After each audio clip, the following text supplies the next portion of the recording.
government coordination. I will be presenting a paper to you, and the title of the paper is Re-engineering Productivity and Performance Management System for Objectivity, Accountability, and Service Delivery. I also want to inform the participants that the Public Service Performance Management Unit is also domiciled in this state department. If I think maybe someone will help us show the paper. This paper will be covering a number of areas, and these include the moment Kenya must convert pressure into productivity. As you are all aware, we are facing a lot of pressure. That is fiscal pressure, high public demand, and we need to turn this pressure into productivity. The paper will also cover the governance pivot, that is from compliance to public value. You will find that since independence, systems are there into law and order, which has given very small space for innovation and hence lack of growth. We have moved from that level to around 1990, where we have tried to come up with some kind of structural adjustment program, like coming up with issues like the result-based management. And around 2004, the performance contract concept was introduced in Kenya during the reign of His Excellency, the late President Kibaki. And the performance contract has really helped us a lot, especially in improving accountability. However, there still exists a gap. And the gap is that, despite the fact that, that it has improved issues of accountability, what about the aspect of efficiency, that is value for money? Yes, we have seen, we have closely followed up issues of completion of project, timely completion of project, and etc. But did we make sure that issues of effectiveness and efficiency, that is timely completion of project, and whether value for money has been gained in regards to the same? Then thereafter, we are now moving from performance contracting to performance and productivity contracting. That is, it will be a combination of performance, productivity, and consequences. I will speak to this later. I'll also speak to issues of public value scorecard for the public sector, and this is simply about the scoring system.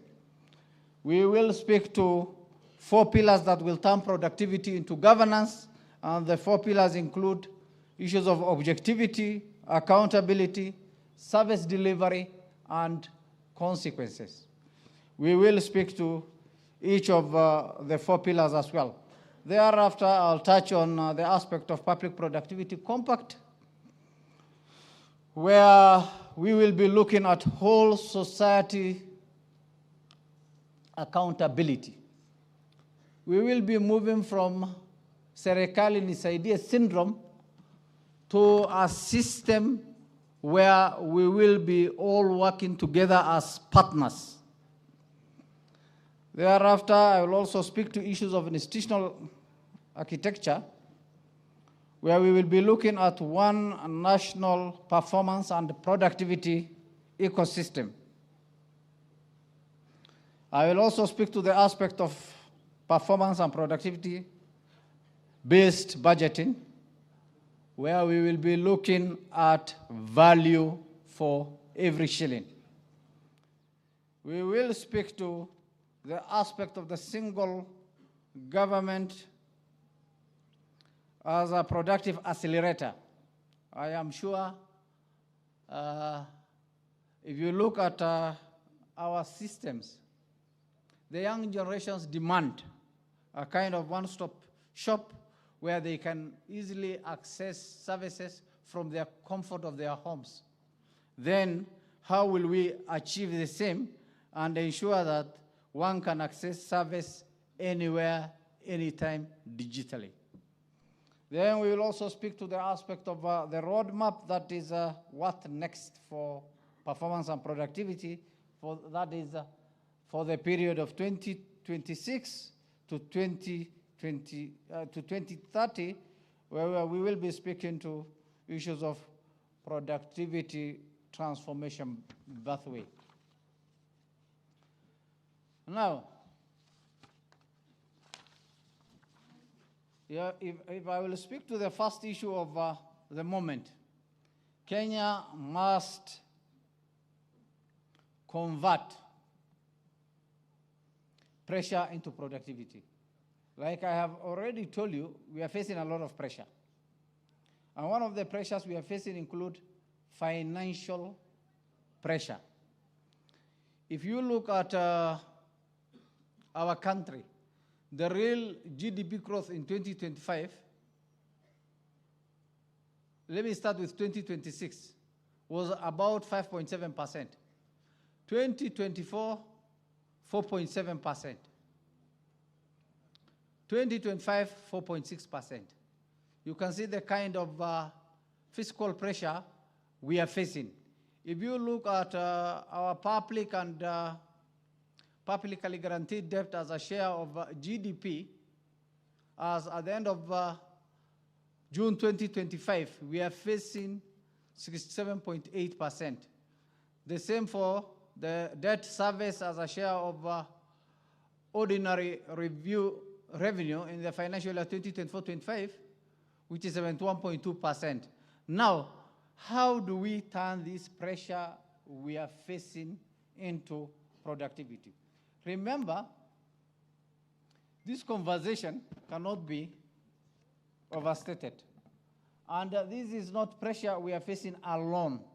This is a pressure that all over the world, they are all facing such unprecedented pressure. And let's not forget that the citizens, on the other hand, also expect a lot from us. Technology, on the other hand, if you look at it, is rapidly growing and changing the way government operates.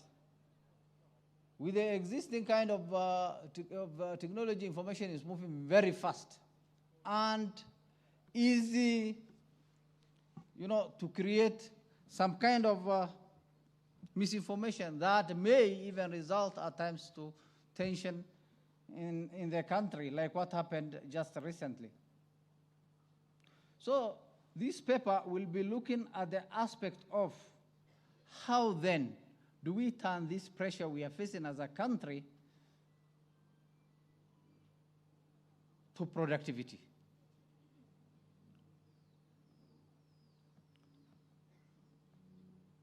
Now, if you look at the aspect of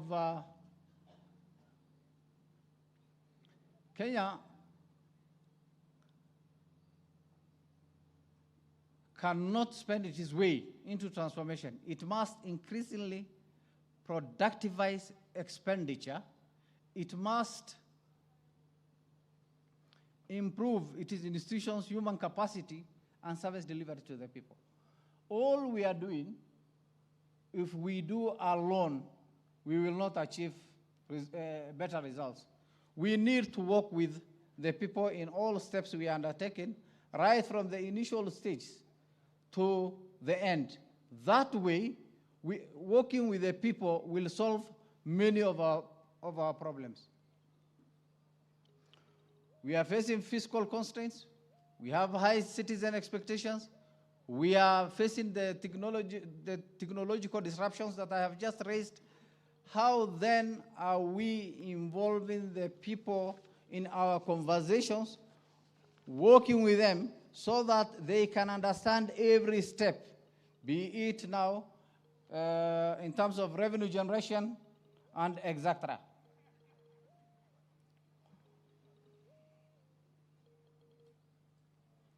Now, while our economy remains resilient, we are aware that this demand is highly increasing. How are we going to make sure that we are working with the people in what we are doing so as to make sure that at the end of the day, we are all reading from the same script? What is happening currently in our setups is that we impose projects arbitrarily on the people. Resources are scarce. You need to look at the priority ranking of the people, involve them in the decision making right from the initial stage of identifying the project to the budget making through public participation process. And remember, public participation is enshrined in the Constitution, starting from the first article in the Constitution, Article 1, where the sovereign authority is invested in the people. Article 10(2)(a). Article 118, where Parliament is required to carry out public participation. County Assembly, equally required to carry out public participation, and etc., etc. Then, if we are involving people in the public participation process, are we making sure that it is, again, quality public participation where decisions are informed by our people directly, or we do it for the sake of doing? Remember, if we carry the people with us at every stage, then we will not be facing challenge. But when we try to thrust down issues down the throat of the people, this is where we are getting the biggest challenge.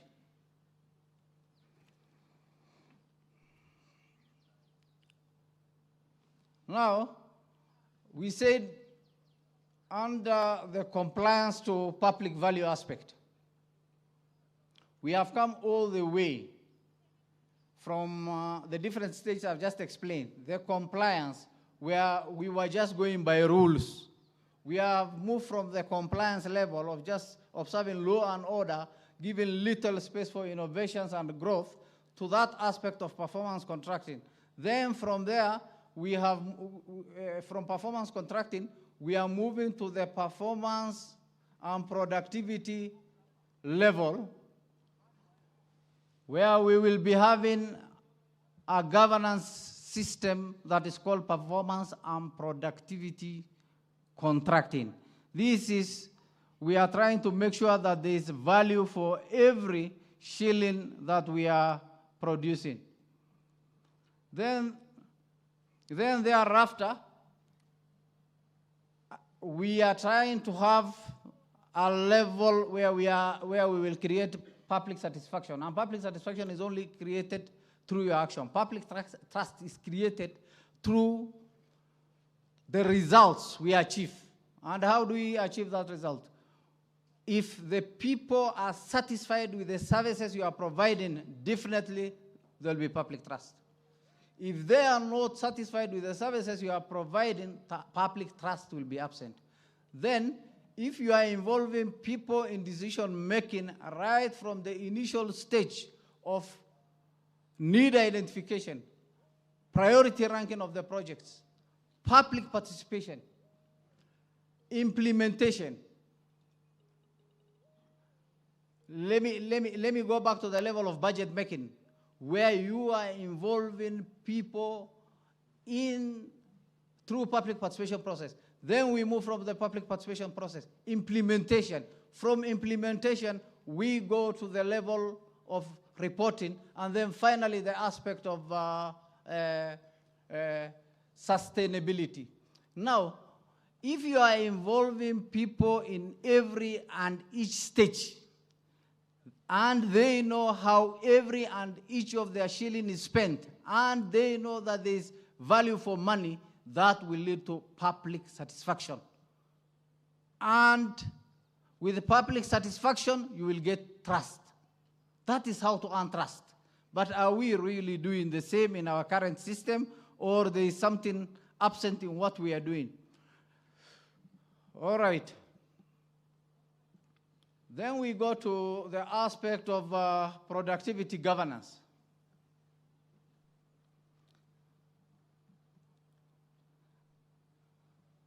Remember, governments exist to create public value.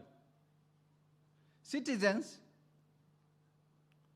will judge government not by the number of reports they produce, not by the regulations, not by the activities, but they will judge by the outcome at the end of the day. Did they get quality education for their children? Did they get quality health services? Was there efficiency of public services? Did they get that security and safety they require? That is how they are going to judge you, not the number of reports we produce and etc.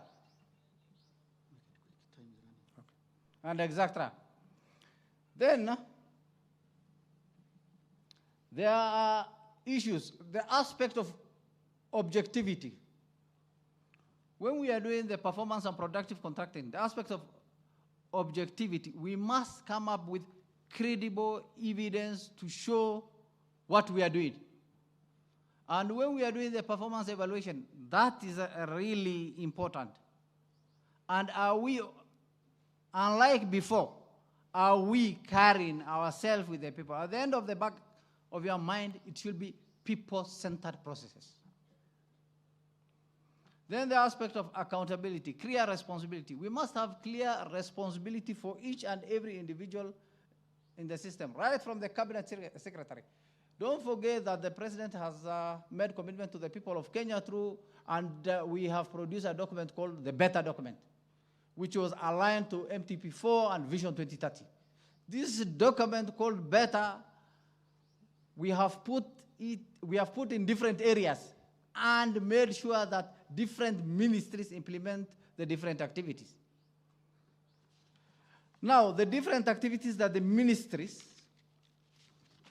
are doing, the cabinet secretary signs performance and productivity contract with the president. That is cascaded down to the principal secretary, to the CEOs, to heads of department, up to the lowest level. And each of these levels, unlike before where we were looking at the aspect of just checking whether targets were achieved, here we will be interested in public satisfaction. Do we have value for what we are doing? Did we inculcate public trust based on the services we are providing to the people? Then the aspect of consequence, that is, there could be two issues. It could be positive consequence, where you are given rewards and recognition for the good job you have done, or if you are not performing well, then we see how best you can be supported so as to perform well. But if you persistently decide not to perform well, that also has definitely its own consequence. So, this aspect of objectivity, accountability, consequence, and service delivery, which is, of course, the citizen's outcome. Can give about another 5 minutes. 10 minutes. Yeah. Okay. Then the last aspect of service delivery, which is the most important aspect, citizen's outcome. Whatever we are doing, are the people satisfied with our services? And if they are satisfied, then did they show trust for the services we are providing? I'm a bit told I'm slow. I will do my best to speed up. In our current setup of the performance contracting, we were just looking at the aspect of target achievement, activity completion, reporting discipline, outputs and scores. But now that we will be having the performance and productivity contracting, we'll be looking at the aspect of performance results, productivity assessment, service delivery outcomes, and consequences and improvement. Remember, performance contract has remained the most successful governance reforms in Kenya. It has transformed public administration. It has strengthened accountability. It has introduced a culture of measuring results. But we should move, like I have said, from that normal performance contracting concept to performance and productivity contract, so as to make sure that aspect of efficiency is addressed.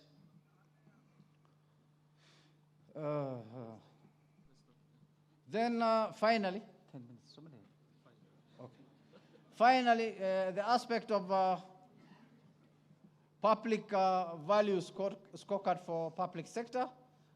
This one is how we intend to carry out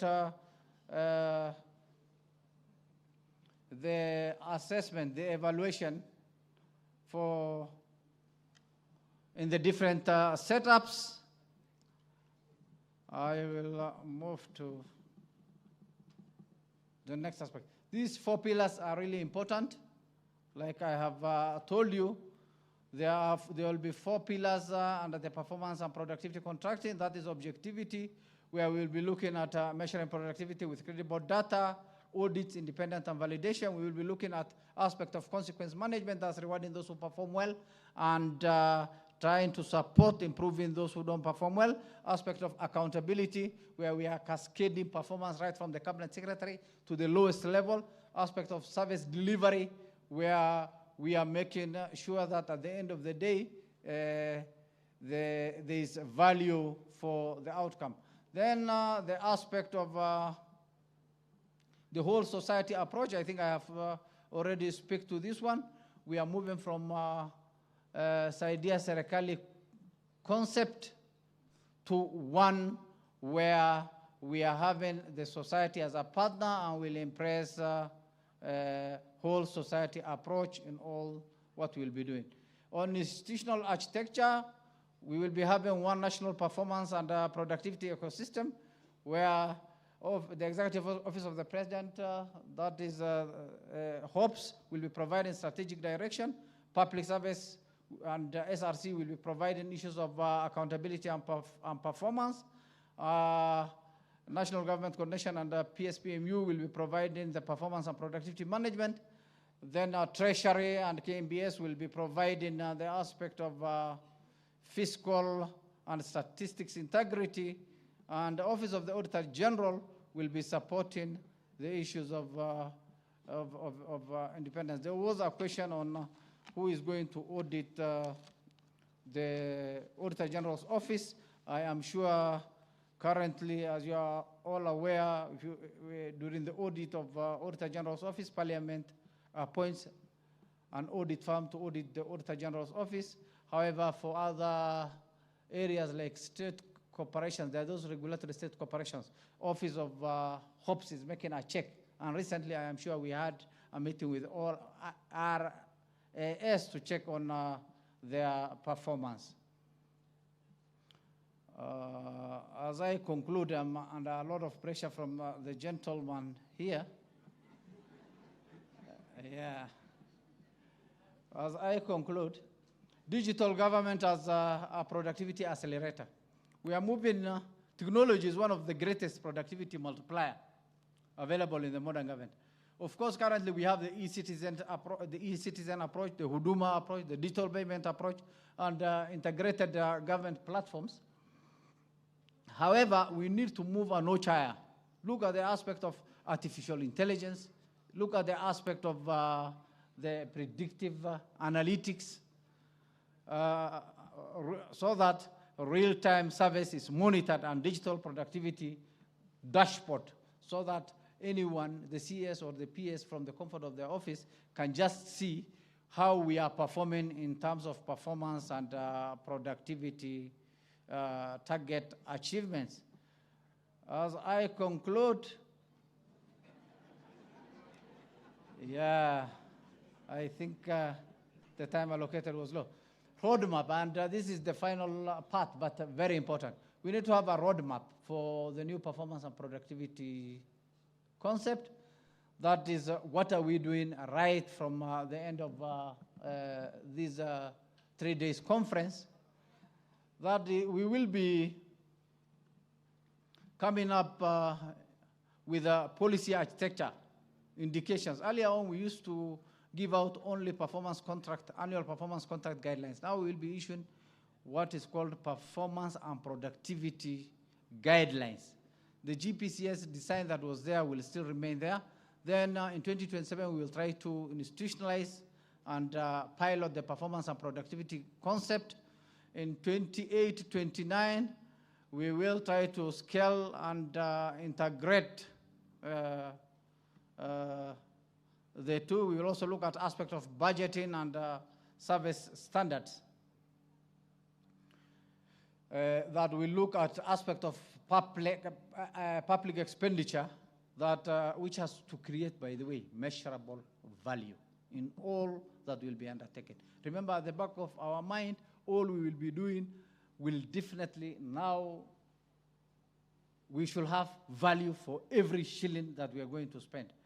So we will make sure at the end of the day that citizens will experience better outcomes and in our productivity, and we will have a productive a state where performance and productivity is really not one-day activity, but a culture.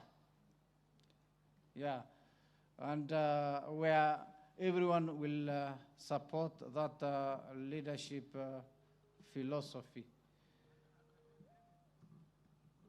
As I conclude my last remarks, yeah, I am not going to the pressure of my colleague. As we conclude, I think it is important that we have come up with so many reports on numerous occasions. But then, what is important is walking that talk. At the end of the 3 days, we must make an undertaking that we are all ready to support the new birth, where every and each of us will now, going back to our offices, make sure that we look for value for money, value for every shilling we spend. That we move from the old, from our current style, let me not call it old, of just performance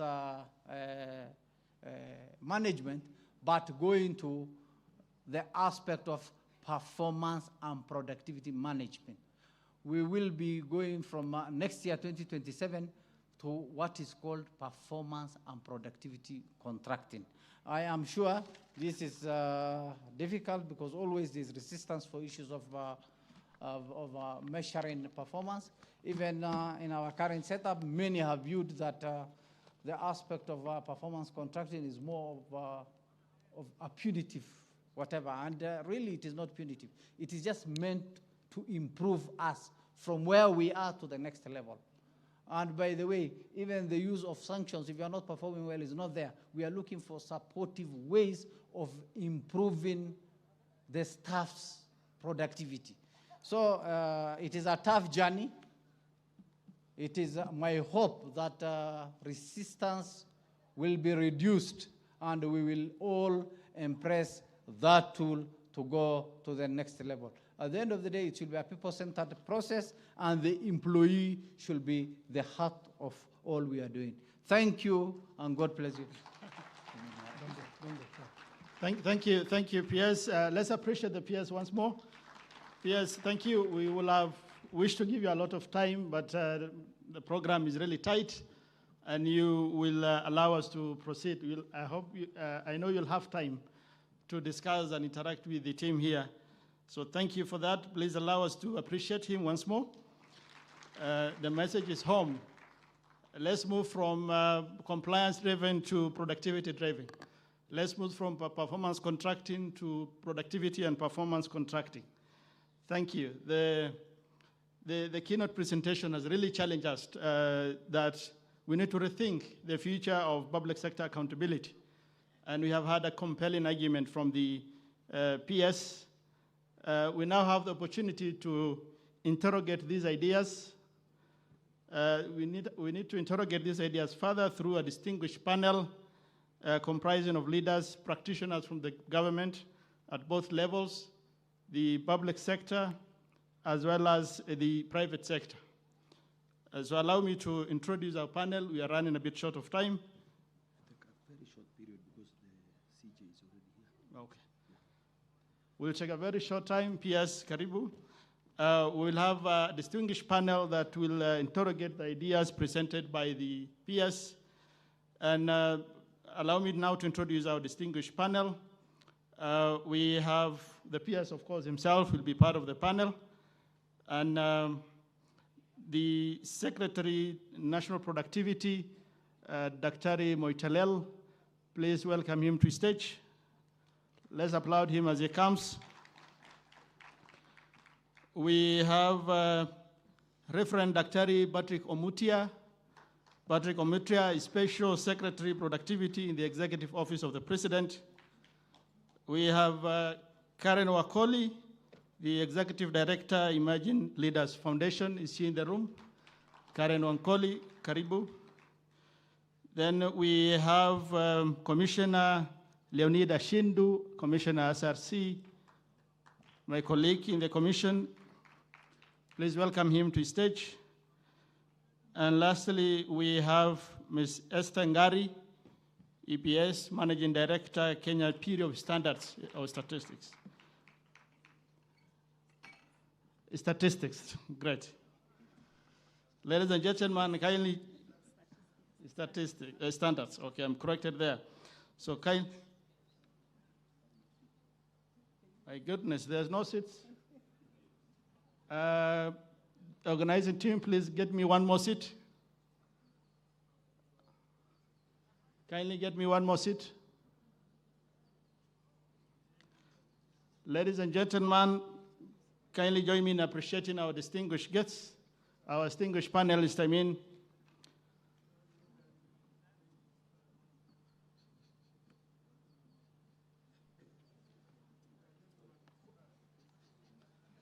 Thank you. Thank you, Commissioner. Commissioner Michael King is really helpful. Thank you.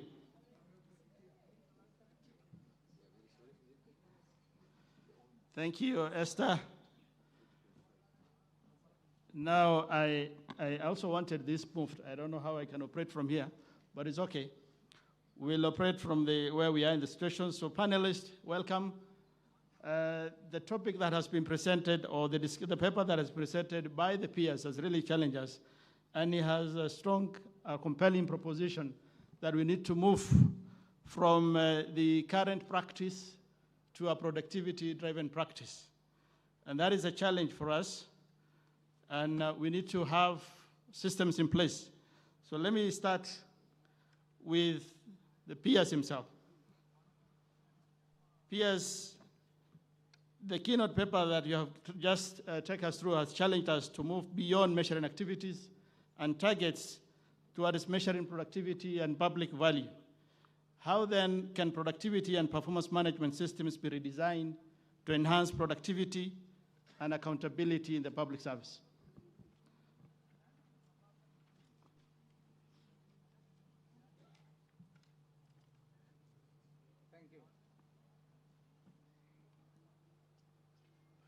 Thank you. I think we can redesign our current way of performance contracting in a manner acceptable to all. The first thing is the aspect of awareness. Remember, people will own what they participate in. And if there is no participation in the process, then ownership will be absent. It is important that we create adequate awareness and make sure that we carry everyone on board in ensuring that we are working together in this journey. There were lessons learned from the current performance contracting we are undertaking, and we need to address those existing challenges in the current performance contracting we are taking if we are moving from performance contracting to performance and productivity contracting. For example, an employee may feel that the current performance contracting concept could be a punitive one and not one meant to improve and motivate an employee. Then we should come up with the measures that will make sure that an employee owns the process, that an employee can even carry his own self-appraisal before appraised by an immediate supervisor.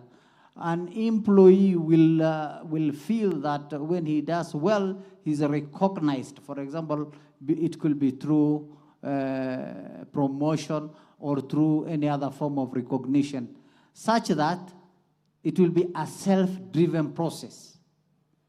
So I think that aspect of ownership of the process will help us walk with the people, carry the people with us.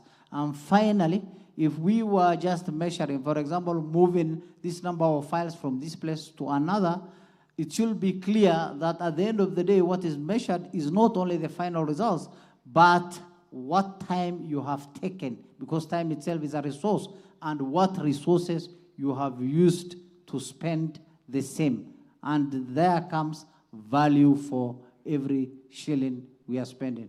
I think that way, it means working together, all of us, to achieve common result and make sure that there is public satisfaction is earned through our actions. Thank you. Thank you, PS. Here, recognition, promotion, and earning the public trust. Thank you.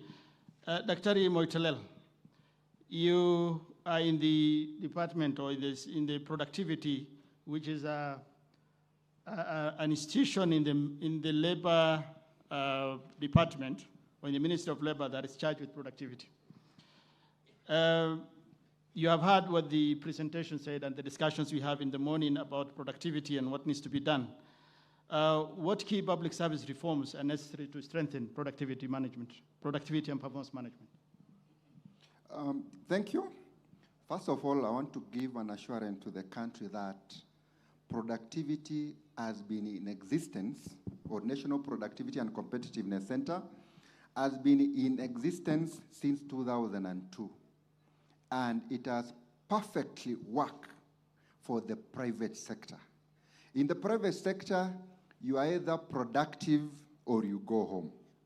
So what I want to assure the country is that what needs to be done immediately is the establishment of the productivity and performance contracting on all MDAs.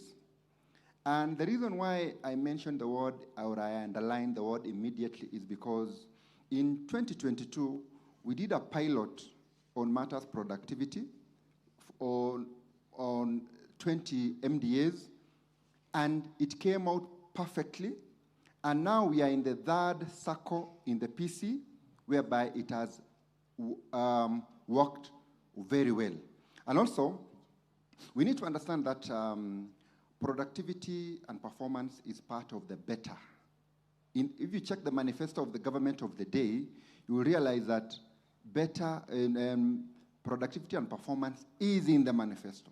That is why, again, as I said, we need to underline the word immediately, because it has been done, it has been tested, it is now on the fourth year. Now, the reason why it is possible is that the PC can easily be divided into two parts. That is now part A, that handles productivity, and part B, that handles performance. As in the process, we need also to strengthen the independence of the assessment, such that the moment there is PPC, now productivity and performance contracting, there is need now to assess how the outputs and the measures are being made, indicators and the matrices are done, and also, therefore, we need to institutionalize citizen-centric, Because at one point, we'll need to involve all the MDAs, all the Kenyan citizens on a public participation. That is where we'll also come up with the institution, like now the budget. The budget office is very integral in this part because we need to integrate performance and productivity in the budget making process. And therefore, this is one of the agenda in public reforms in the country, and we cannot achieve the Vision 2030, the MTP 124, without integrating this change on matters productivity, whereby we need to link reward to performance and productivity, whereby all the leaders in the country are therefore made accountable. Thank you. Thank you, Dr. I hear that you're urging us to institutionalize productivity, that it will help us achieve our Vision 2030 and all our strategic plans or our strategic visions. Let's reward productivity. Let's tie reward to productivity. Very indeed insightful. Let's now turn to Dr. Omutia. Dr. Productivity transformation is ultimately driven by leadership and culture. What role should leadership and organization culture play in driving productivity and performance management? Thank you for that very important question. In terms of productivity and performance transformation, we should see that it is fundamentally a leadership challenge before it becomes a technical or administrative one. Around the world, we do note that countries that have been successful, that have successfully improved public sector performance, such as Singapore, South Korea, Estonia, Rwanda, did so not by beginning with systems. What they did is that they began with leadership commitment and culture change. So that should be the start point. You don't do systems, because systems without good leadership and culture will go nowhere. So similarly, what we have seen that in Kenya, we have over time developed policies, strategies, performance contracts, monitoring frameworks, and digital platforms.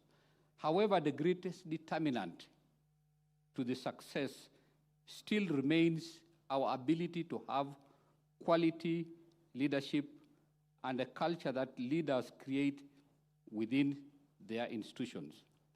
Because leadership, as we know, is about radiating positive influence.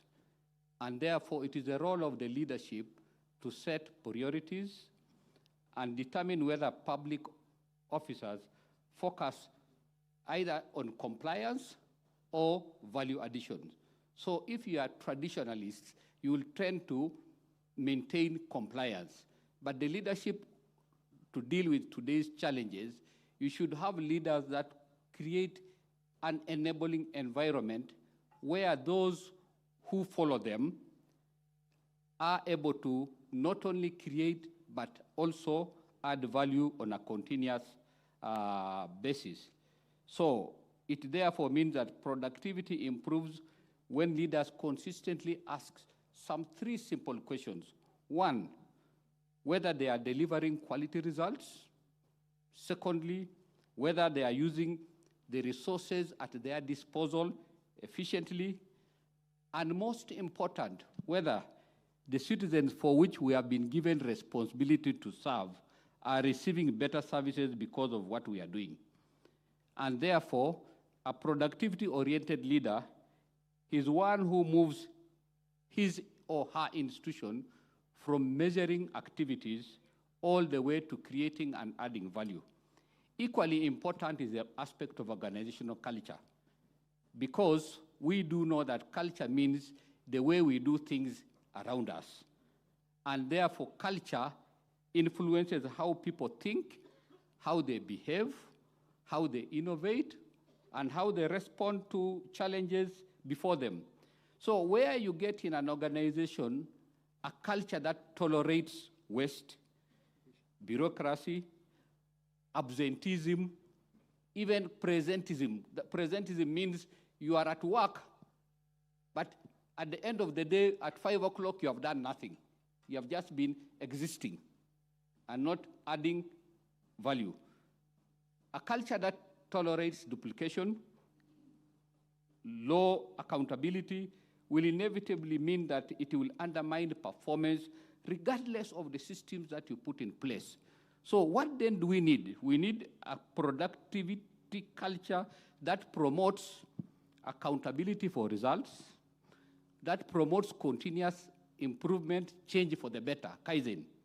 Thirdly, a culture that promotes innovation and problem solving, because we were created by God to solve problems and nothing else.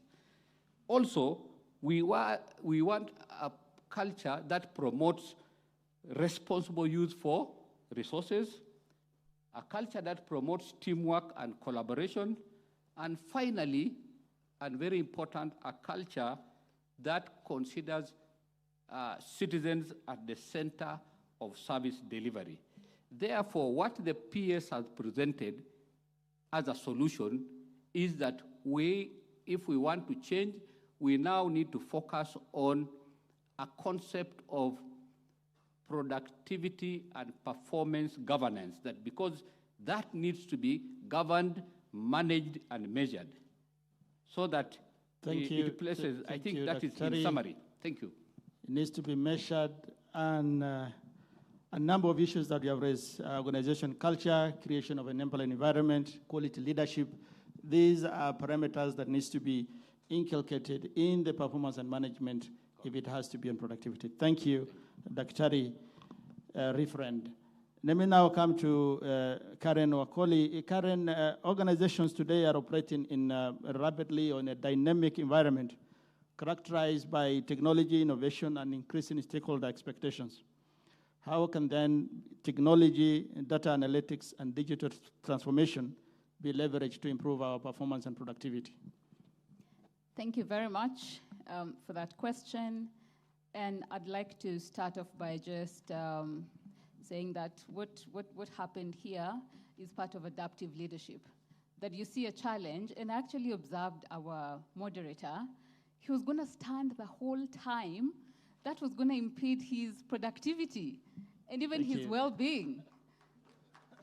Yeah, and I thought, yeah, let me move on the side, let him take my so in public service, it's really critical that we are adaptive. We see what challenges are happening, how can we move with speed to actually make sure we resolve those particular challenges. And talking about technology and data analytics, and just picking up from the speakers in the morning, what they shared with us, I think it would actually be critical that we embrace wholeheartedly technology, data analytics, and digital transformation to be able to move from just activity-based reporting, and that will help us to make sure that we have real-time, evidence-based, citizen-centered performance management. This is so critical. Part of what Emerging Leaders Foundation Africa has done, together with the Public Service Commission of Kenya, is to run a leadership fellowship program called the Public Service Emerging Leaders Fellowship. Part of the fellowship involves these young leaders drawn from different counties and different ministries of government going to pose as citizens at public centers to receive service. And then we're able to do an assessment to see how long did it take to be served? Was your problem resolved? What were some of the challenges you faced? And this really helped us to go back to the drawing board to see how can national government and even county government work through such a program to then make sure that citizens are able to get better quality service. And in this case, I have also looked at data by the ICT Authority and seen that at the moment, citizens are able to access about over 22,000 public services on eCitizen. But then the question is, can we move, like this is an achievement, but then can we move from this level to the next level, which is having real-time data? Can we invest in that to then be able to know at any one particular time, what is the number of applications we have received? How many citizens, just by a press of a button, have been served by a Huduma center, by a hospital, by a school, by a public institution? What was the quality of service? Real-time data is going to be so critical in terms of decision-making and enhancing that level of decision-making. Coming to performance contracting, I learned of a beautiful term in Rwanda. It's called imihigo. And imihigo is performance contracting. It is public. And like the PS said, currently we have no punitive measures on whether or not public servants perform. But for Rwanda, it's really interesting that by the time reviews are being done, a number of public servants actually resign because they have not been able to meet the targets given to them. And for those who've been able to meet the targets, they get to celebrate and they're honored. So I think it would be critical for SRC and Public Service Commission to actually see how to work out the incentives, the reward mechanisms for public servants that get to perform. Coming to something else on succession planning and leadership, and thank you so much for talking about leadership. I have had the pleasure of serving on 4 national government boards and 1 county government board where I served as the chair. And I look at the quality of leadership and the quality of productivity in those particular agencies and ministries, and guess what? The bottom line was leadership. Leadership determines everything and so much, but as people get promoted, do they get a chance to go through capacity strengthening, capacity training, mentorship, succession planning? That is so critical and so at the core of government performance. And so I would actually urge the different entities charged with that to make sure that we work on that. And definitely, as I come to a close, citizen engagement is so critical. How are we engaging citizens? What is the essence of public service? Who is the client? Who's the customer? Who's the end product or end service receiver? It's the citizens. Do we ever make time to listen to them? What they say? Do we have mechanisms? Like right now, almost everybody has access to digital platforms and telephones and access to internet. Do we have customer satisfaction surveys that are able to help us to rate the quality of service, the quality of turnaround time, the cost of service or product given to citizens? This is so critical. So I would actually urge that, in fact, if government agencies and ministries can endeavor to work with civil society organizations to look at, for instance, budgeting processes, what is informing that? And as we re-engineer productivity and performance contracting and all that, what is informing that? Data is going to be so critical, and it is so critical in terms of informing what happens and how we get to re-engineer. Organizations like Emerging Leaders Foundation, Africa, Budgeti Hub, TISA, IEA, working with the communities, then working with different MDAs and county governments would really be so useful in terms of informing data-driven, and values-driven engagement and measurement of performance and productivity. Thank you. Thank you, Esther. Very insightful. Indeed, very insightful, and what technology can do and how it can hasten productivity. Indeed, very, very, very insightful. Let's now move to the next panelist, Esther Ngari. I'll come to you, Commissioner. Esther, one of the recurring concerns in the public sector reforms is that institutions often measure activities, but they struggle to measure productivity and value for public or value for money. How can then productivity measurement be integrated into existing public sector performance management frameworks to strengthen accountability and value for money? Thank you very much. I want to start by correcting the organization I work for. It's Kenya Bureau of Standards. Thank you. Thank you very much. So to answer that question, let me start by stating that productivity at Kenya Bureau of Standards is not a parallel program. It actually sits within our performance management. And Kenya Bureau of Standards started with a pilot that Dr. Moitarel mentioned in 2023. So we've been working on this for the last 3 years. And we have, I will give the specific example of how we have done, practically how as an institution you will go about it, because we have walked through this for the last 3 years and it's very possible. When the pronouncement was made that we'll move from performance contracting to productivity and performance, this is how it is gonna be like. It has worked for us, and I am sure it is going to be transformative, the shift that we have been talking about from the time we started. So the first thing is to make sure that we start with the mandate. Every institution has a mandate that you have been given. For us, it's the Standards Act. So from the mandate, we don't generate the targets or from just some key performance indicators as our productivity. We develop them from the mandate that has been given to the institution. And we started by developing 8 productivity metrics that we were able to map with our statutory function. And from there, we were able to compute the composite index. And this index is what we are able to measure. So it's a composite index, is not different. We are not measuring the 8 matrices separately. And these are embedded directly into our balance scorecard. As an institution, we use the balance scorecard. And therefore, when it comes to performance contracting before the beginning of every financial year, we are able to look at the guidelines which have been given. We develop a scorecard for the corporation. And that balance scorecard is the one that is signed between the managing director and the chairman of the board.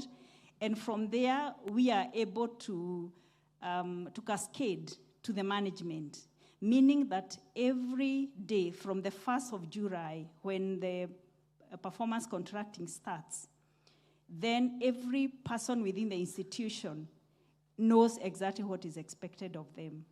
And as an institution, we are also able to come up with a framework on awards and sanctions, which then, as we work from the first day of the financial year to the last day, everybody is aware of what is expected of them. And remember, these metrics that are developed, they are actually creating value for the mwananchi. It is the mandate, what is expected of Kenya Bureau of Standards, and what value does the common mwananchi expect from the institution. So that's how we have worked. It is possible, and I believe it will bring a shift into this country. Thank you. Thank you, Esther, for being brief. Let's appreciate her. And finally, before we conclude, we have Commissioner Leonid Ashindu, Commissioner Citizens Experience Governments directly through service delivery at county levels. How can national and county governments collaborate to institutionalize productivity and performance management? Thank you very much, and I'll start from the paper by the PS in terms of the mechanisms he mentioned. We must always work jointly for us to achieve better results with regards to performance and productivity, both levels of government.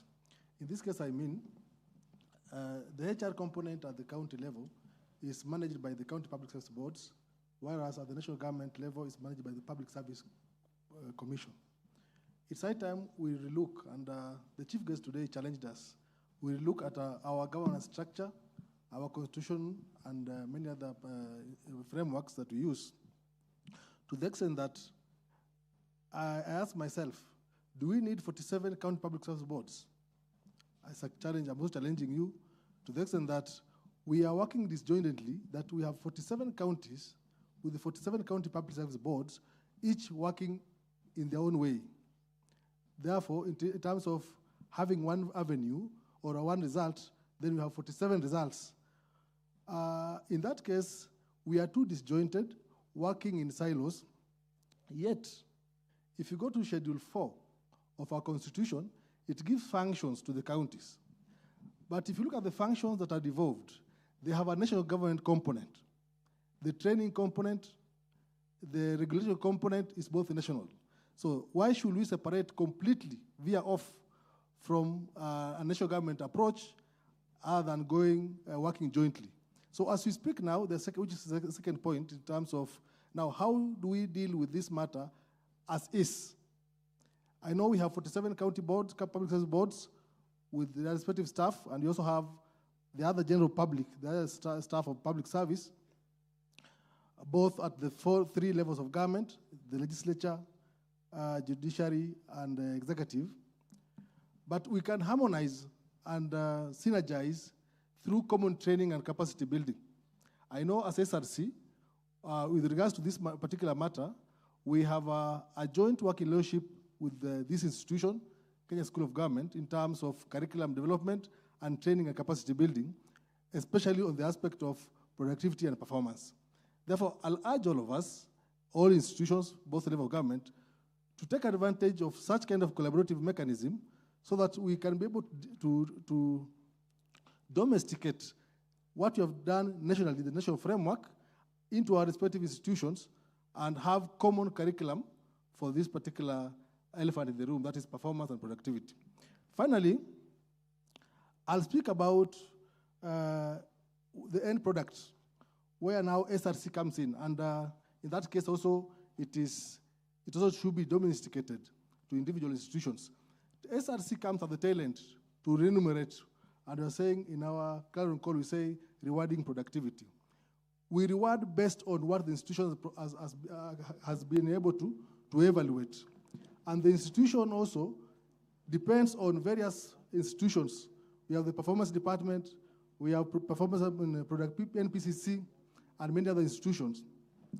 And therefore, again, that begs the question, as SRC is depending on very many institutions to determine what to reward, is it high time that these many institutions that we depend on for information, could they be domiciled in one institution or one-stop shop to make this work easy?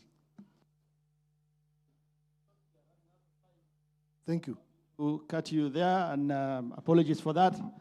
I understand there is a next speaker in the next session who is in the around, and is someone that we don't.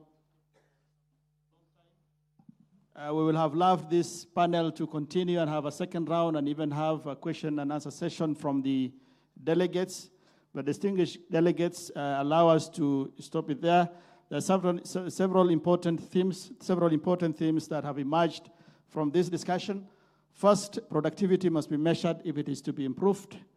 Productivity, and the second, leadership and organizational culture are critical enablers of productivity transformation. Thirdly, technology and innovations are increasingly becoming indispensable tools for accountability and service delivery. And finally, productivity must ultimately translate into better outcomes for citizens. And allow me just to ask one final question, and 1 minute each of the panelists before we conclude. If you were to recommend one transformation or transformative reform that will significantly improve our productivity and performance accountability in the public sector, what will it be and why?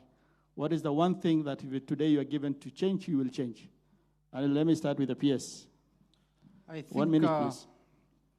Let me say the public service reform based on merit, skills, and above all, people-centered service, where merit-based recruitment and promotion is observed, where we will conduct fair appraisal, where we will get continuous training, and where we will carry out a citizen satisfaction survey, where you take consequence for your action, be it positive or negative. Thank you. Thank you. One of the key recommendations that I will want really to come up in the public service is that there should be reward on matters productivity and performance. And therefore, the moment that reward is there, it should be owned by the topmost organ in the institution.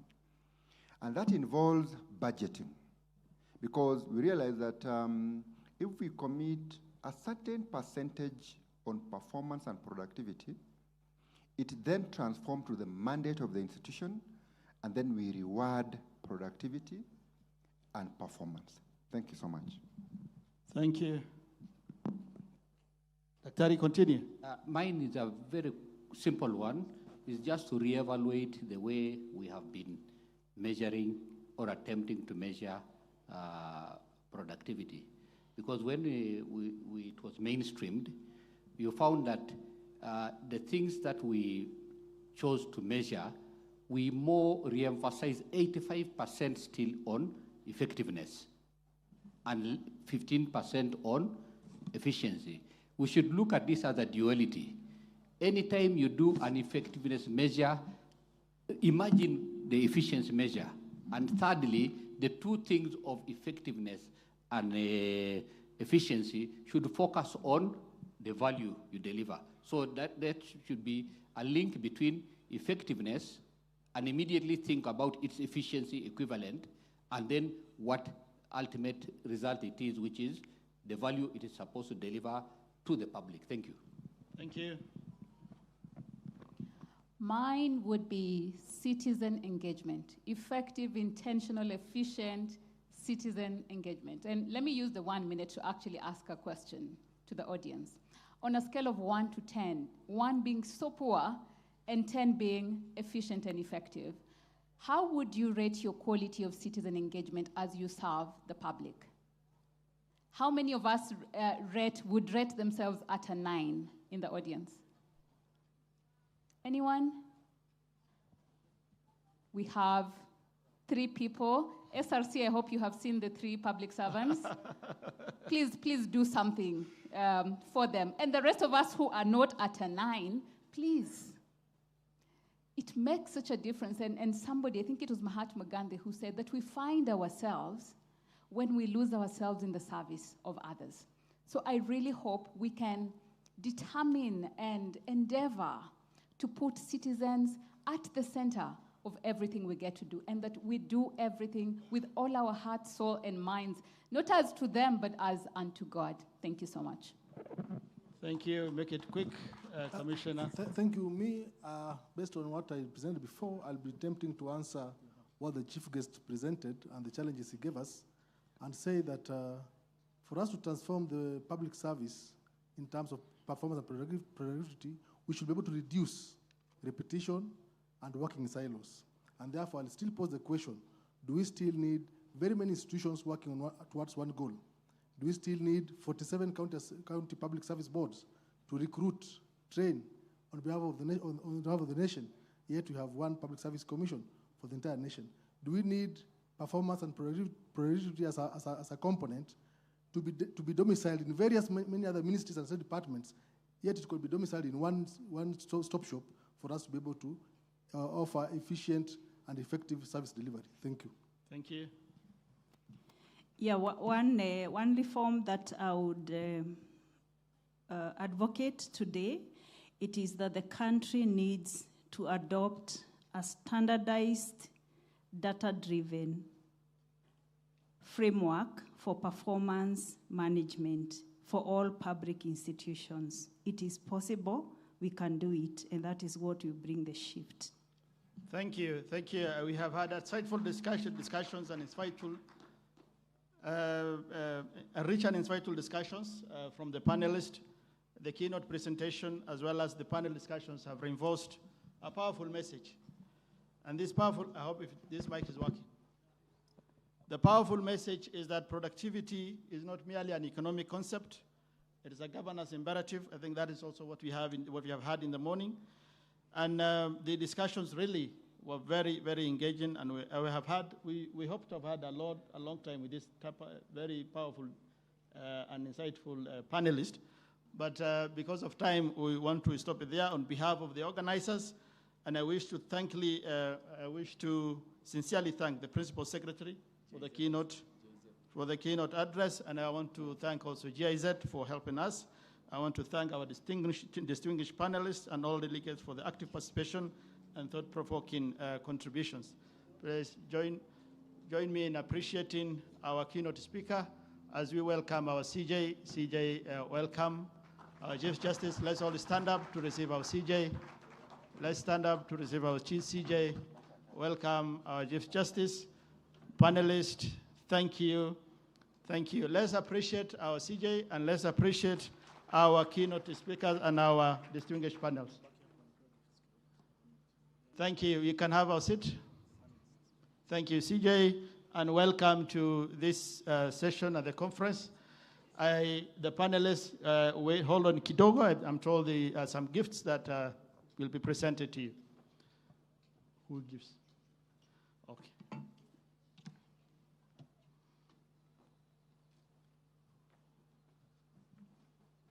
Bring them here. I will need someone to help. Yes, Commissioner, thank you. Bwana Pietz, asante sana, we appreciate.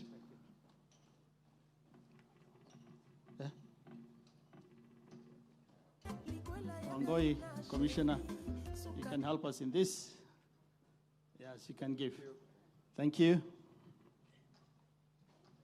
Thank you. Thank you, our panelists, we appreciate. Asanteni sana.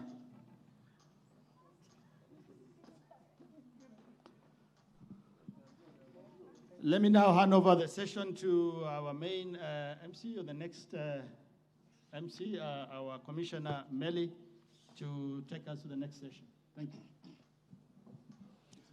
Thank you so much. Let's appreciate our speakers, our panelists, and our moderators.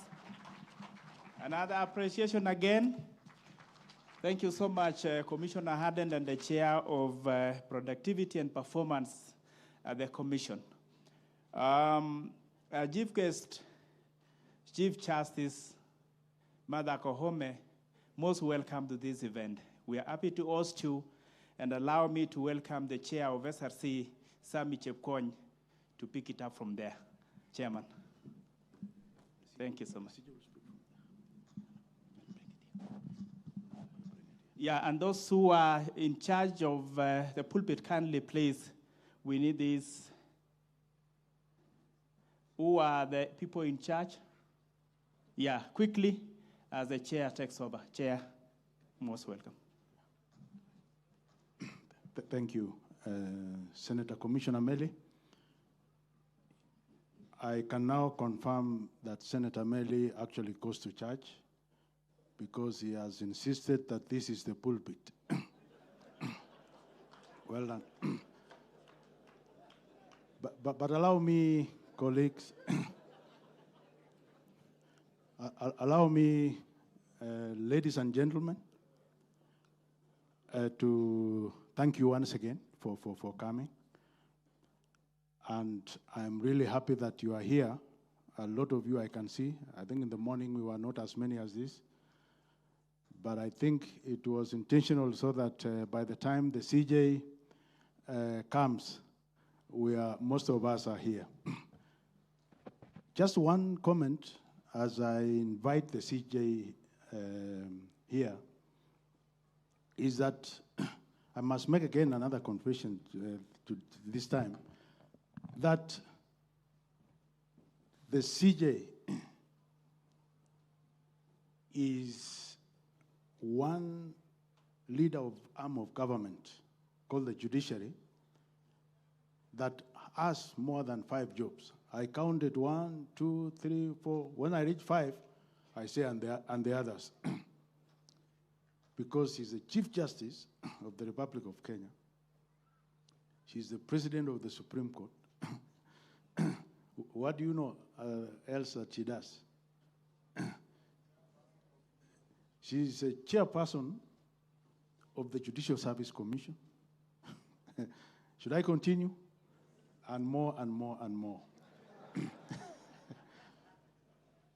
But the confession I wanted to make is that we don't pay her as SRC for all of them. But she has not complained. Thank you, Honorable CJ. I think all of us should be like her. The second confession I wanted to make about our Honorable Chief Justice is that right now, as we speak, she's running our own conference for the Chief Justices from all over Africa. But when we paid her a courtesy call, she was gracious enough and said, because of the importance of this conference, she'll spare 1 hour to come here and speak to us about this very important subject of productivity. We are so grateful that you met that gracious accommodation from your very busy diary this week. So the CJ is accompanied by another friend of SRC called Honorable Justice Fatuma Sichale, who is there. Can you stand? So we are really honored, CJ, that you did not just come alone, you've come with Honorable Justice Fatuma.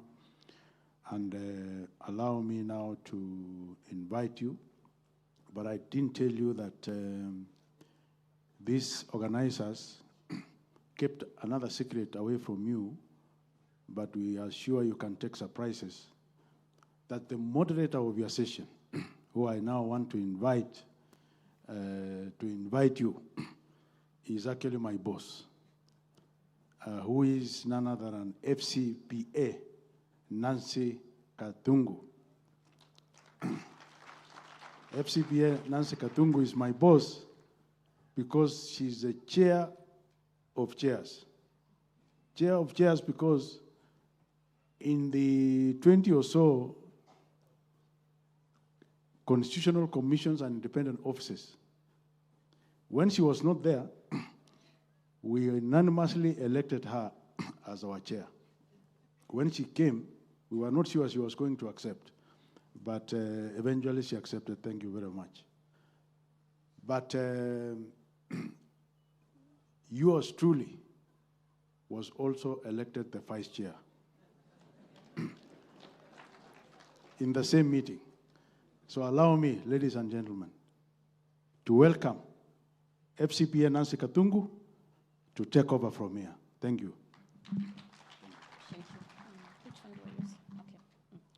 Thank you very much, Chair of SRC, my good friend Sami Chepkwony, who is also my Vice Chair, the Honorable Chief Justice, Lady Justice Martha Koome, the Honorable Lady Justice Sichale, distinguished guests, PSs, the diplomatic corps members, the Constitution Commissions and independent offices. A very good afternoon to you.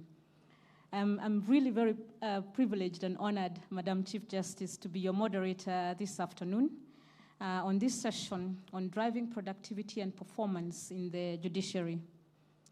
The judiciary, ladies and gentlemen, is a cornerstone accountability system institution linking governance, economic productivity, and fiscal health.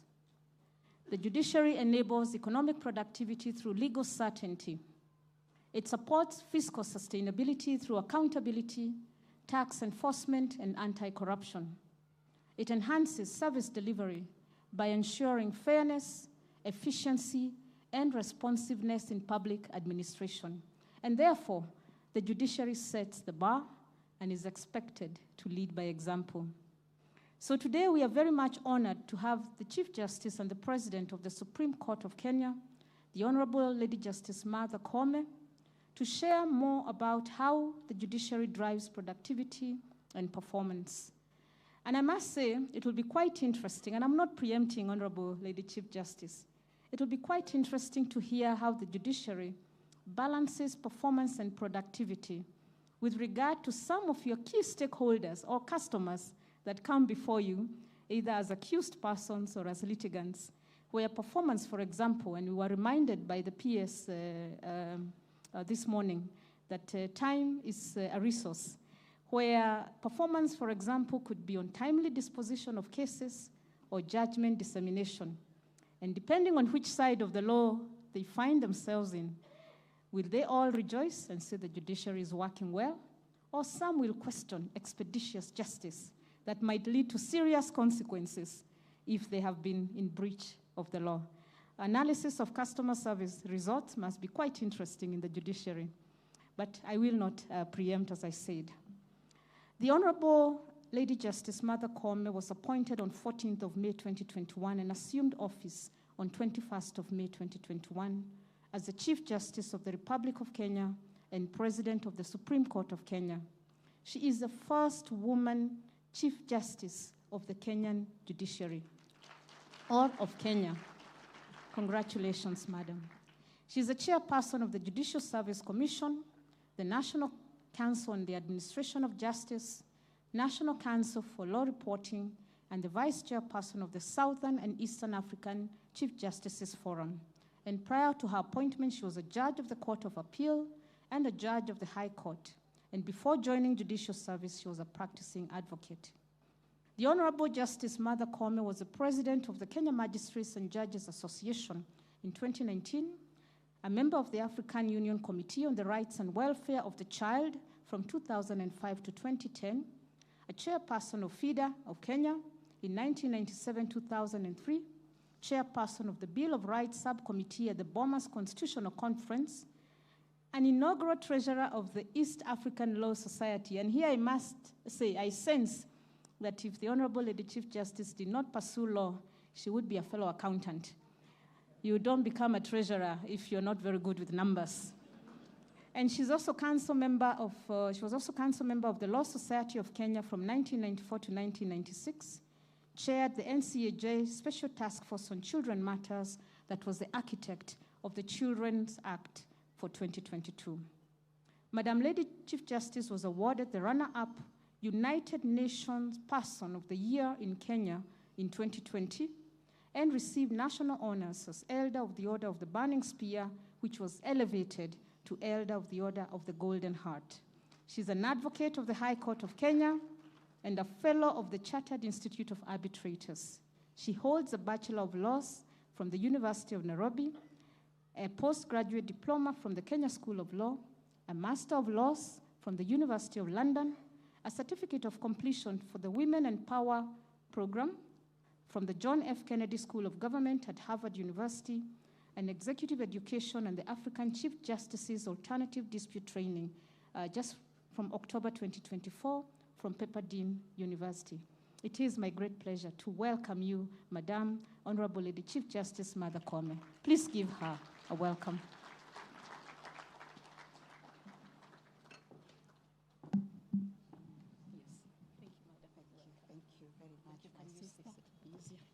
Thank you very much, my sister, CPA, Madam Gadango. Please have a seat. Thank you very much for that very generous introduction. It made me a bit scared because you set the bar very high. You have hyped me. I hope I'll meet your expectations. Allow me to recognize in a very, very special way the chairperson and the honorable commissioners of SRC and all the distinguished participants this morning. Allow me to abide by the established protocols and say a very good afternoon, everybody. Yes, I'm most honored to address this very distinguished gathering of the National Productivity and Performance Conference 2026. As we were speaking in the small room, as I was getting my nerves together because I've been up from 4 a.m.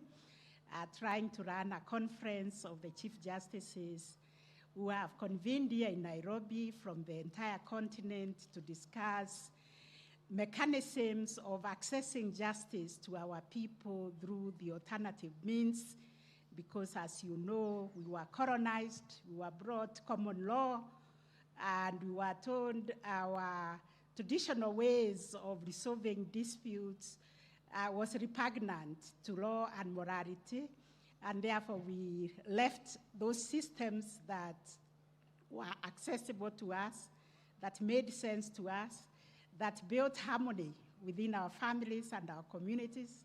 And now we have been picking it back. And in Kenya, because of our Constitution 2010, we have made a lot of progress by adopting alternative justice system. We call it AJS. I don't know how many of you have heard about AJS. Can I see your hand up if you have heard about AJS? And it is really working. And therefore, my colleagues in the continent, the Chief Justices in Africa, have decided to come and see how we do it. And we have them in Nairobi. So we have something to showcase. We better clap for ourselves because we are not so badly off. Some other people are coming to benchmark on us. So tomorrow we'll take them on a field trip to Embu, where the NJS summit is taking place, and they'll see elders in action, resolving disputes. And then on Friday, we'll have a conference. Therefore, I have been up and about, so I may not be very good this morning. But as we were sitting there, we said really this conference is absolutely timely because it's the high time the public service, we in the public service asked ourselves, what are we doing in our service delivery to the people we serve? And this jogged my memory to when we were young activists and we were trying to put together an organization to deliver services to Kenyans, indigent women and children at FINDA. And we were trying to set up a legal aid department. And we had this consultant who was helping us.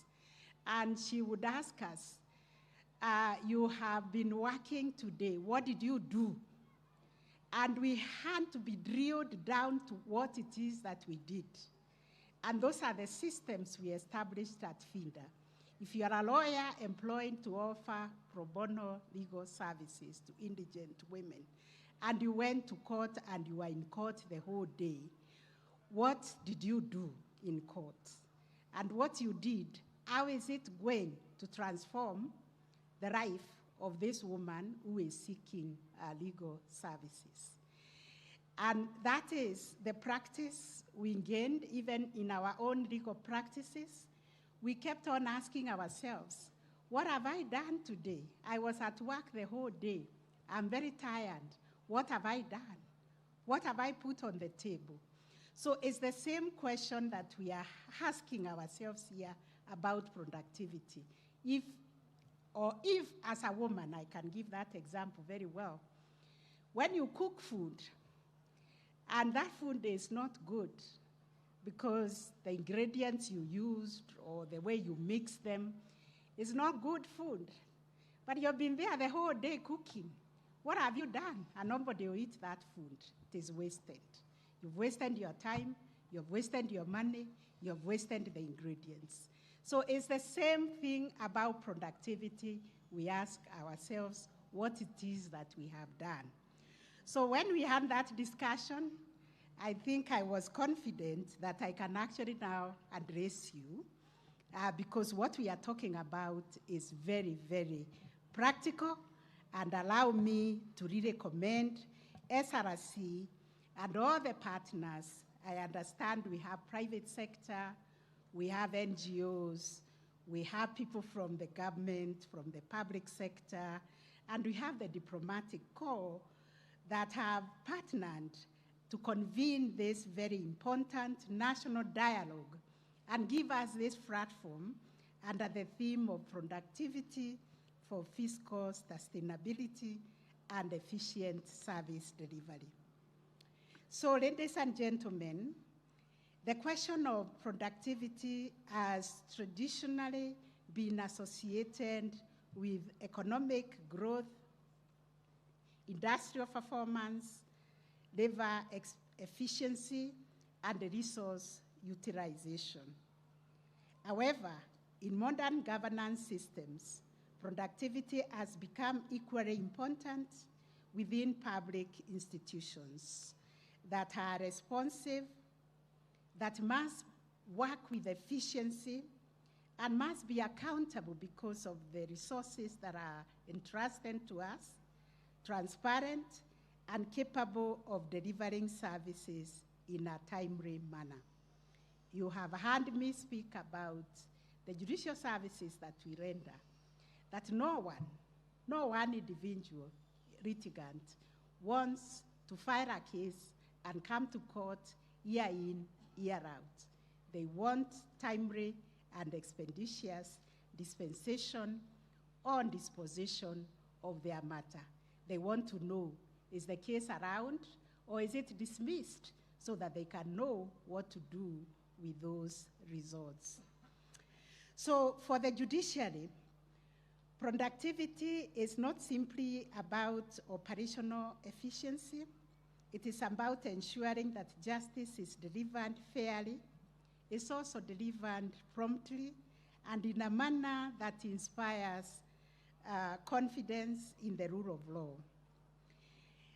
Like my moderator has said, the judiciary occupies a unique position within our constitutional architecture. As an independent arm of government, our responsibility extends beyond dispute resolution. We are the guardians of our Constitution, so are we all, but we also protect the rights and freedoms. We strengthen the democratic governance and contribute to social and economic stability. The effectiveness with which the judiciary discharges these responsibilities has very far-reaching implications for public confidence, investment decisions, economic activity, and also, and most importantly, for national cohesion. A productive judiciary contributes directly to national development. Investors require predictable and efficient justice systems so that they can enforce contracts and resolve commercial disputes. Citizens also rely on courts to protect their rights and secure remedies when their rights have been wronged. Government institutions depend on judicial interpretation and oversight to strengthen accountability and constitutional compliance. Where justice systems function efficiently, we experience public trust, which increases. We also see business confidence growing, and we see societies becoming more stable and prosperous. Conversely, when there are delays in the administration of justice, this can impose significant social and economic costs. Prolonged disputes increase uncertainty, discourage investment, raise the cost of doing business, erode public confidence in institutions, and it goes without saying, it opens up the system to corruption and other maladministration. And this reality explains why productivity within the judiciary should be viewed not merely as an administrative concern, but as a strategic national development priority. Distinguished guests, today I wish to share the story of how our judiciary has deliberately embraced performance, accountability, and continuous improvement as an essential pillar of our justice delivery. For many years, discussions about judicial performance were often viewed with caution. There was concern that measuring judicial work might undermine judicial independence or reduce justice to numerical targets. Yet experience has taught us that judicial independence and accountability are not competing values. They are complementary. And they are constitutional imperatives. We are independent and we are accountable. The two go together. An independent judiciary must also be accountable to the people in whose name we exercise this judicial authority. And it is for this reason that in 2014, the Kenyan judiciary institutionalized performance management and measurements understandings, we call it PMMUs, as a framework for monitoring and evaluating institutional performance. The objective was not merely to count cases, but counting cases was very, very important because we began from a place where we did not even know the kind of case load that was in each of the courts.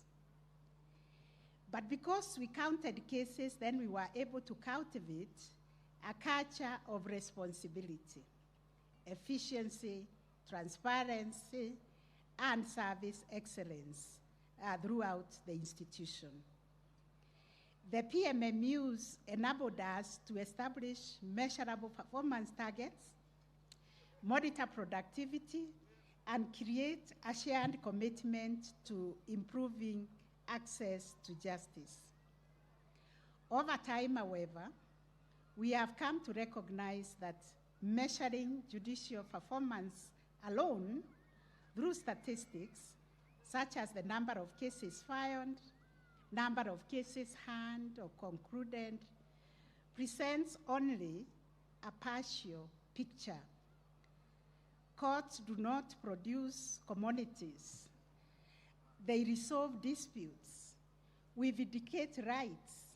We protect livelihoods and uphold constitutional democracy.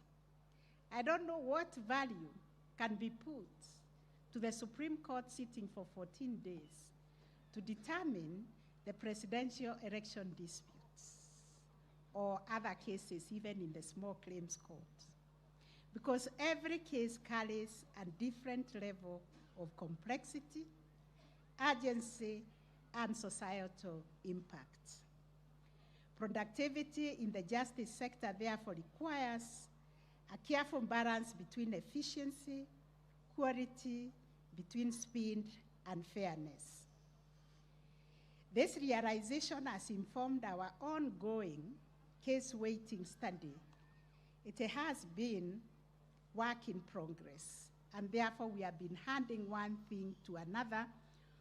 When we started, people set their own targets. As a trial judge, I said I could complete 12 cases and on merit. And I could finish that interlocutory applications and so many other orders that are issued in between. But we continuously asked ourselves, if then I am finishing 50 cases, perhaps in a month, what happens if 200 are being filed in a month?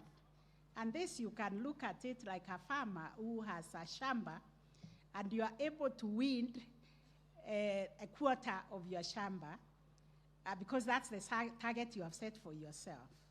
So this is why we are thinking that we have to continuously look at the way we work, triage the cases that come so that we are able to know what weight to give to each of the cases that come to the court and what attention to give to these cases. And this is now the ongoing case weighting study, which seeks to scientifically determine the amount of judicial time, effort, and resources required to resolve different categories of cases. By recognizing that not all cases are equal in complexity or workload, the study will provide a more accurate and equitable framework for assessing performance, allocating resources, determining staffing needs, and managing workload across the judiciary. This study represents a transition from the quantity-based assessment towards a more sophisticated and evidence-based understanding of judicial productivity. We are committed to performance management, which has yielded some measurable results. For instance, in the last financial year, the judiciary recorded the highest level of productivity in recent history. Ladies and gentlemen, we were able to resolve 647,000 cases against 621,000 new filings, achieving a historic case clearance rate of 104%.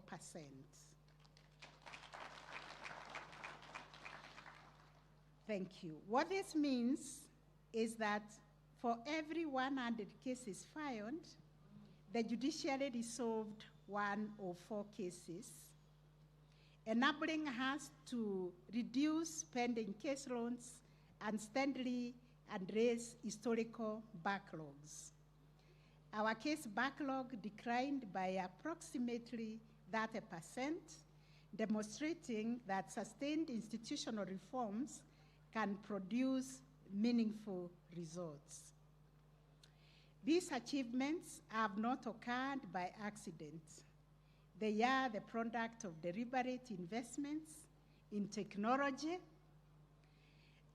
leadership performance management, infrastructure development, and of course, most importantly, the employment of the alternative dispute resolution mechanisms, which we call multi-door approach to justice, and of course, the human capital which has been injected in the judiciary. One of the most transformative reforms has been digitization of judicial services. The nationwide rollout of e-filing, virtual hearings, digital case management systems, and online service platforms have fundamentally changed how justice is delivered. Technology has reduced geographical barriers, lowered the transactional costs, because you remember those who have interacted with the court, before the e-filing, one had to prepare documents, then you drive your car, you go find a parking, then you go to the registry, find a clerk to open for you a file, and also another clerk to take it before the judge. When the order is issued, another one to remove it to the judge, take it to the secretary to type the order. And you could be in the court 1 week pursuing that one order and that one application. Now this is done at the comfort of your desk. And technology has helped us to remove that human interaction that also brought other malpractices. The COVID-19 pandemic accelerated this transformation. It brought us a lot of pain, a lot of tears, but in the midst of it, there was a silver lining that we embraced technology. And this digital innovation is not merely a technological choice, but it has become for us an institutional necessity. So when you hear us crying that we do not have a budget to sustain our infrastructure for technology, it's because we do not want to go backwards. Digital transformation has also strengthened data-driven decision-making.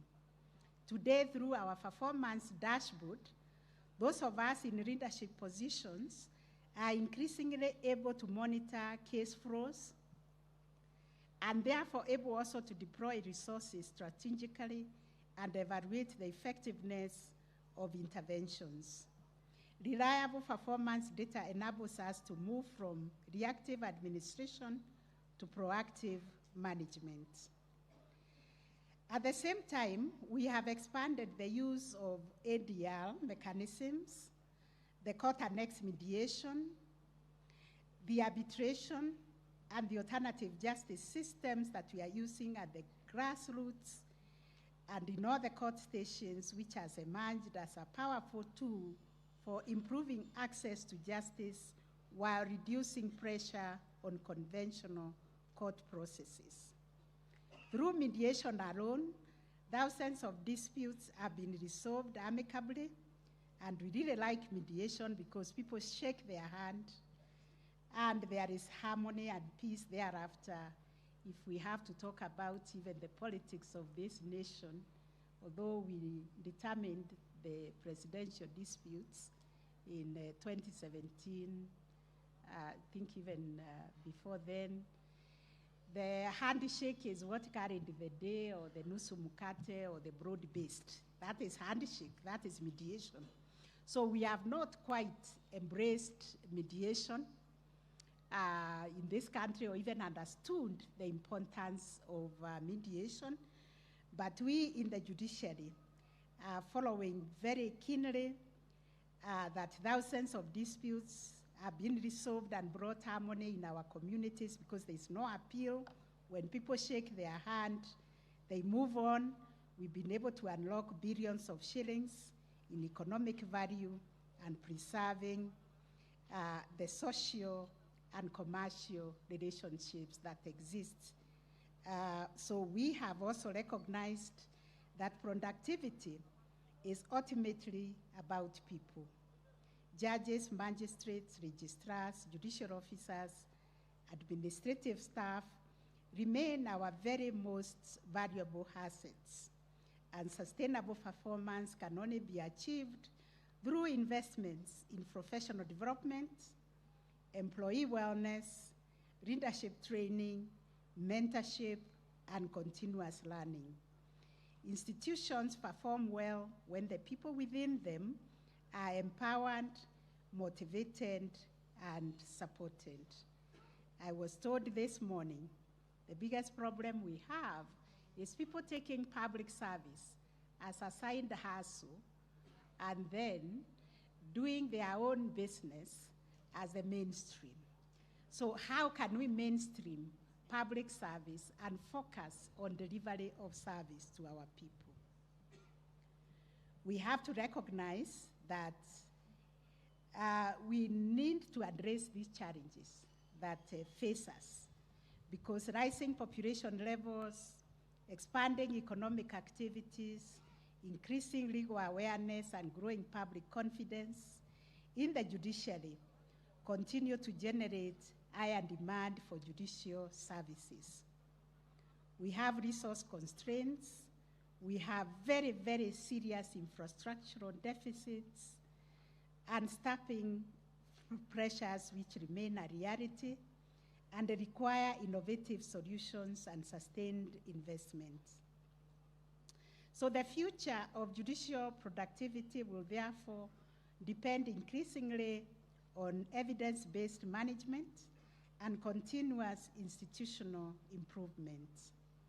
High-performing organizations across the world have embraced the philosophy of, it's called Kaizen, the belief that excellence is achieved through constant incremental improvements. And that's why we ask ourselves and file a form called DCRT every day to ask ourselves, what have we done today? And every officer is supposed to key in what they have done today. If it is a judge in court, how many witnesses they had, how many rulings they delivered, and we collect that at the end of the week, collect it monthly, and by the end of the year, we give the reports on the state of the judiciary report that we do every year. So we are embracing this philosophy by continuously reviewing our systems that we work with, our processes, our procedures, and the service delivery models. We are asking ourselves, is this litigant who came to court better off that they have been in court, or worse off before they came to court? Looking ahead, we must broaden our understanding of performance. Future productivity frameworks must move beyond case clearance rates and disposal statistics to include measures such as user satisfaction, accessibility, timeliness, quality of service, and utilization of the ADR mechanisms because they are cost effective. The other day we had a summit where the Bankers Association came together to see how they can reduce the number of cases that go to court out of disputed loans and mortgages, and how they can even be able to nip them in the bud by tracing the early warning signs of loans that are not performing well, and work with the customers to reduce disputes coming to court and agreeing how to settle these matters. And their chairman was telling me they have recorded tremendous success through the use of alternative dispute resolutions, mediation mainly. And the indicators we are getting from the use of these multi-door approaches provide a more holistic and meaningful assessment of institutional performance. We have also to think about the rapid emergence of artificial intelligence and advanced digital technologies that provide us with both opportunities and challenges. The judiciary has been piloting AI-assisted transcription of court proceedings and exploring technology-driven solutions to improve administrative efficiency and knowledge management. While technology will never replace judicial reasoning or human judgment, it can significantly enhance productivity and support better decision-making. Our responsibility is to embrace innovation while safeguarding constitutional values, fairness, transparency, privacy, and public confidence. So, ladies and gentlemen, to conclude, the judiciary's commitment to productivity is ultimately a commitment to the people of Kenya. It is a commitment to SRC and to all of us working and serving the public. We have all recognized at the end of the day, we are serving one public. One member of public is being served by multiple institutions.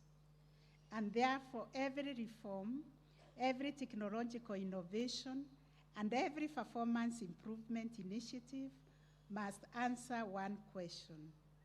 Does it enhance access to justice? Are we making our society better? A society that follows and is governed by the rule of law, a society that is governed by a constitution. Therefore, productivity is not an end in itself. Its purpose is to ensure that our people receive timely, fair, affordable, and effective justice. As Kenya pursues this fiscal sustainability, efficient service delivery, and greater competitiveness, the judiciary stands ready to play our part. Strong justice institutions are indispensable to economic growth, to democratic governance, and to social stability and sustainable development. The future that we seek is one where every Kenyan can access justice without undue delay, where courts operate efficiently and transparently, where technology enhances service delivery, where institutions continuously improve, and where public confidence in the rule of law remains strong. Achieving this vision will require leadership, innovation, collaboration, investment, and unwavering commitment to excellence. Productivity and performance are therefore not merely management concepts within the judiciary. For us, they are essential pillars for strengthening access to justice, advancing constitutional governance, promoting economic growth, and building a more just and prosperous society. I thank you very much for your attention and wish you very fruitful deliberations. Before I sit down, I want to assure the chair that Judicial Service Commission nominated the Honorable Lady Justice Fatuma Sishale, a judge of the Court of Appeal and a commissioner at JSC, to sit through this conference and bring us the outcomes of this conference so that we follow keenly the implementation of what is going to be the outcome of this great convening. Thank you very much.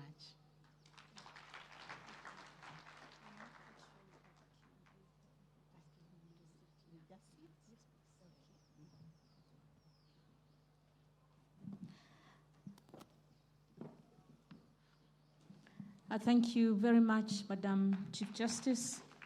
Very profound messages there that indeed the judiciary is a partner in economic development and service delivery and democratic governance. The judiciary is very much aware that the work that they do affects the lives and livelihoods of the people. It's the citizens at the front.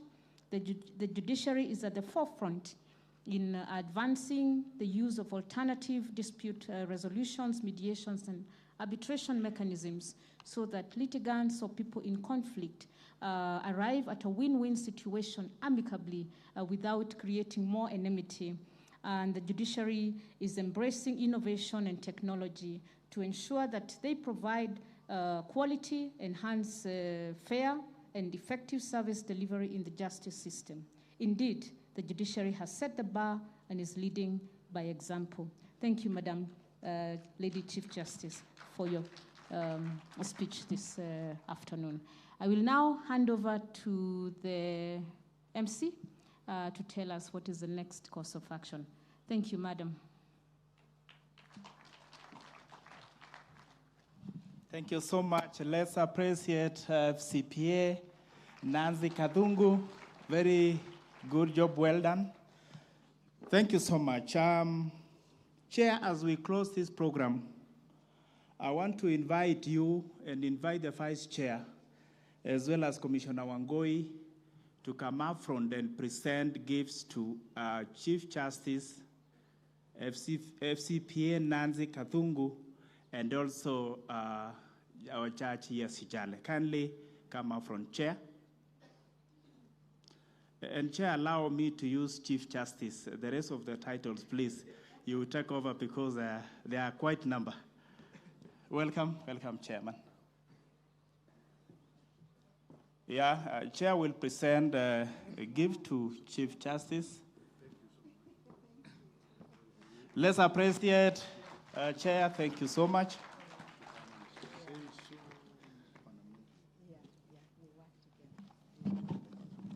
Thank you so much. Vice Chair, kindly present the gift to FCPA, Auditor General. Let's appreciate our Chair, the Chair of SRC. Thank you so much. And finally, Commissioner Wangoi, it's your turn to present. Okay. Thank you so much. Yeah, Commissioner Wangoi.